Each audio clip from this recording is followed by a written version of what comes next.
Welcome on in, guys. Tobin here with you, and thanks for checking out the channel. If you guys could subscribe, that'd be great. Appreciate you stopping by.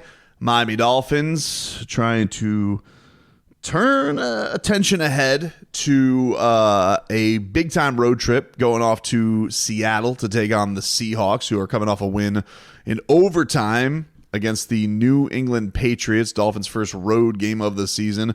Of course, licking their wounds after a very, very embarrassing ass-kicking.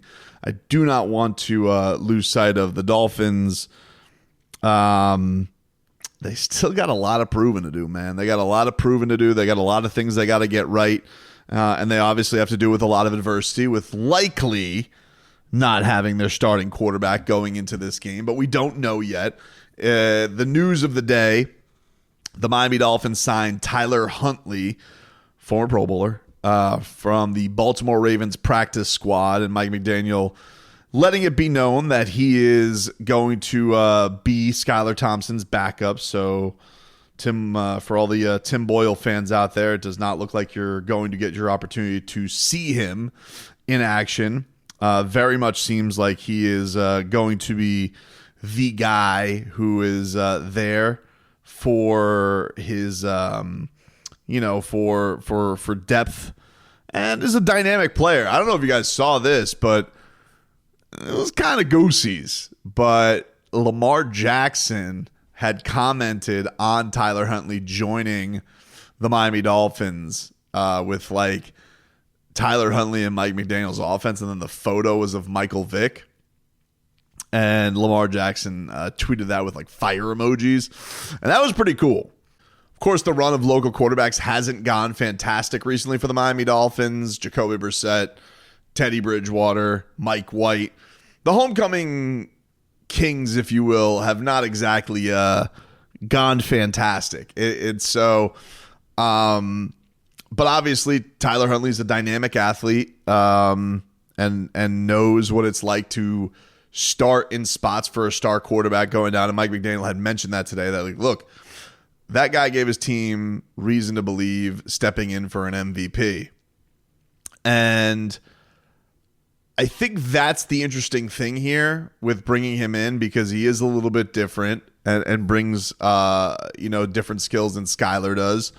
But if there's something to Skylar not working out, if he does poop the bed, dude, you can't go and give those guys Tim Boyle. You got it. You can't go to the guy that threw the Fail Mary.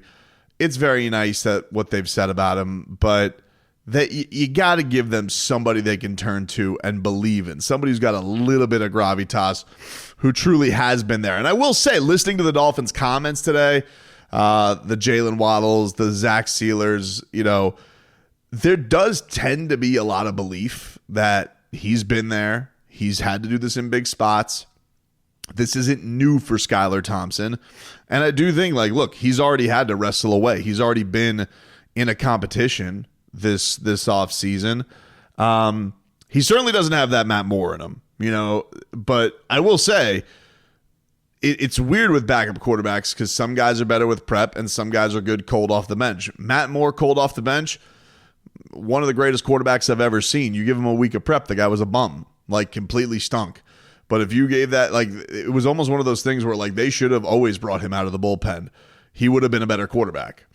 But those situations where he actually ramps it on up, not great for him. Didn't work out in any regard. So the Tyler Huntley thing is, I think, is a good move by the Dolphins. It is a good insurance policy, which we don't know as I record this.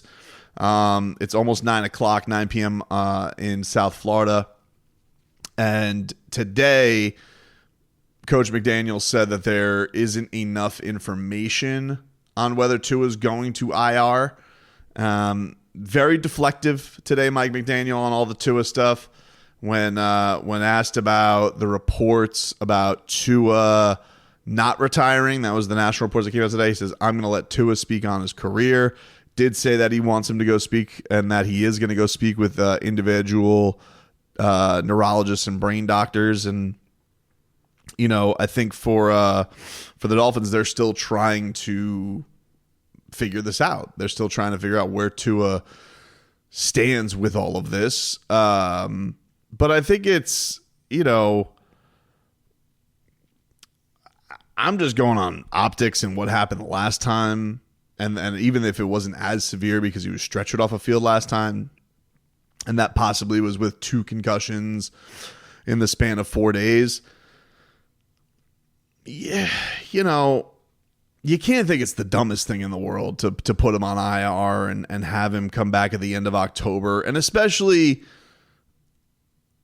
the Dolphins don't have any Buffalo Bills on their schedule. And that's not to say that the Dolphins can chalk up any wins, certainly without their starting quarterback.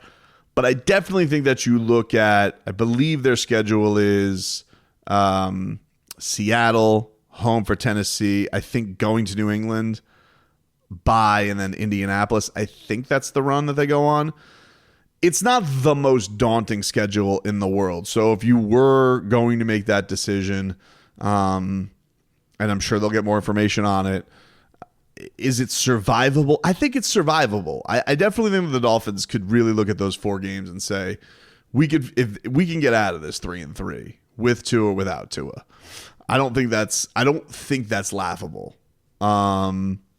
If they were, towards the end of the season and you'd feel like, oh crap, they got no shot here. But if this was gonna happen, I guess is the way you would put it. If this is gonna happen at any point in the schedule, I guess is the part where you would want it. So we'll see. But obviously I know morale is not at the best spot right now after his injury. And it's understandable doom and gloom. I get it. I'm not hating on the Dolphin fan who is feeling down in the dumps right now. It's understandable. Morale is really low. You got the snot kicked out of you by the Bills again. Tua was not playing great. In fact, he played awful in the time that led up to his injury. And so none of it gave you, I think, confidence for what this season is really going to be or the real ceiling for this team, because it feels they feel capped right now. And that's with Tua, that's without Tua. And they had to go out there and show it. So now that you have this obstacle, could the Dolphins almost turn this into something of, hey, we rally around this. This is going to be our adversity early on in the season to show we can get through some things, even if it isn't the most impressive wins against quote-unquote contenders or projected contenders. Can there be something that they win and hold on here? But that remains to be seen. Still a lot of information that has to come out of it. Now, I saw this. This is funny. I want to say, I have receipts on this. I was kind of just goofing around, but also kind of half serious. But I did see that this kind of got traction all over social media as well. So I'm not going to act like I'm the only person who came up with this as some genius scheme. But Bryce Young got benched today.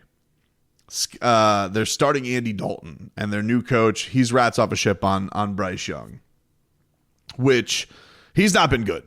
He's not been good. But it did make me wonder, and I can already tell the Dolphin fan who is going to throw tomatoes at their YouTube screen or their phone, throw it out the window. I understand. Maybe rightfully so. But is it crazy? All right, hear me out on this. And I'm definitely testing this on you guys to annoy Leroy with this tomorrow. Is it crazy for the Miami Dolphins? And hear me out on this. Should Bryce Young get released, not trade, not taking on that contract? I know the Dolphins can't take on his contract, but let's just say they wipe their hands of him, right? No one's trading for him. Let's be honest, right? They wipe their hands of him. Moving on. Right? They do a Josh Rosen, which inexplicably the Dolphins traded for him. But they are moving on to a new situation. They're starting Andy Dalton. They are moving on. Is it crazy to think about the Miami Dolphins using Bryce Young's talent, whatever you may think that it is, and Mike McDaniel being the confidence cowboy that he is, the guy who rejuvenates guys, who loves them, who gives them all of that? Because I will say, I haven't watched much of Bryce Young. I watched him at Alabama. I watched the Dolphins play him last year, and I remember watching him against with the Dolphins last year, and I thought to myself, he don't look too bad. Like I kind of get where he could be with his best. But you also know what it's like when a quarterback's confidence is shot. And that dude's confidence is shot. And he also does not help that he looks like a child and quite frankly sounds like a child. He sounds like a man who doesn't have his confidence, sounds very young, not doesn't have this gravitas in front of a microphone or any of that stuff. And not that everybody has to be Ric Flair on the mic as a QB, but you could just tell the guy just does not. I think there's a meekness to him publicly when he speaks, and that's okay. It's just what I notice on the outskirts. I don't cover the Panthers. I don't watch a lot of Bryce Young. I just have looked at like, oh my God, the size. He looks terrible. He's running for his life. He looks tiny. But, when you've seen him in pockets do his thing, that point guard, quick release, pew, pew, pew, try and get the football out. If the Miami Dolphins could get him for nothing, I wouldn't hate it. Especially like you think about the idea of bringing in a number 1 overall pick talent, right? Because whatever you think of Skylar Thompson, the Dolphins are already showing you they want a little bit of depth there. But let's just say Skylar, all right, let's say the Skylar thing kind of middles out and the Dolphins are looking for a new backup next year. Is the guy who, I don't know, has the most parallel to Tua's journey, does that not make all the sense in the world? There will be Dolphin fans who will say, go bleep yourself, Tobin. Not another small QB. Not another, guy who doesn't look built for the game. Looks like he could get hurt on any play. I feel you on that. I get you. But Mike McDaniel being here till 2028, he ain't going anywhere. And he's already shown an ability to lift guys like this up and get the best out of them. So I don't think that's the craziest idea in the world. And especially if we have durability questions about Tua after this year, you are going to want somebody who has real talent behind him. And I just don't think that goes up in smoke. A Heisman Trophy winner, a guy of that ilk. And it's funny because like the Tua parallels are there with like he gets picked. CJ Stroud's awesome his rookie year. Tua, Justin Herbert. Obviously both Alabama quarterbacks. So I don't know. I just think there could be a lot. I think Orlovsky's thrown this out there, and there was somebody that Beasley retweeted that I think mentioned this. What was the guy's name? Benjamin Solak, I think was the guy's name. I saw Barry retweet this. But I swear I brought this up to the group chat just because I simply wanted, part of me just kind of wanted to just get a reaction out of Leroy, but which I will do tomorrow. But Solak, he says, I don't know if David Canales is supposed to do about this, short of running the Mike McDaniel offense, which is not viable in Carolina because they do not have Tyreek Hill, Jalen Waddle, Devon Achane, let alone all three of them. There's no way to make this style of quarterbacking work in the NFL. Super spread, quick game. That's what Frank Wright tried all last season. All the rollouts, all the boots. You can't cut half the field against the NFL defenses. Young has to be willing to stand in the pocket and make throws, or this play will never get off the ground. And then Beasley. Okay, so Solak tweeted out today. He said, for my week 1 column, in all seriousness, the Dolphins should try and trade for Young. He could run that offense. Might be the only offense in the league he can run. Trading for him is ridiculous because a number 1 overall pick has a pretty hefty contract. So they're not going to do that. But is this something that I think is crazy down the road? Absolutely not. It's if they get to a Justin Fields situation or a Rosen or a Mac Jones or any of these guys that people are ready to cut bait, if I'm the Dolphins, yeah, I would definitely pounce on that if Mike McDaniel thought it was a good idea. But for right now, it seems crazy.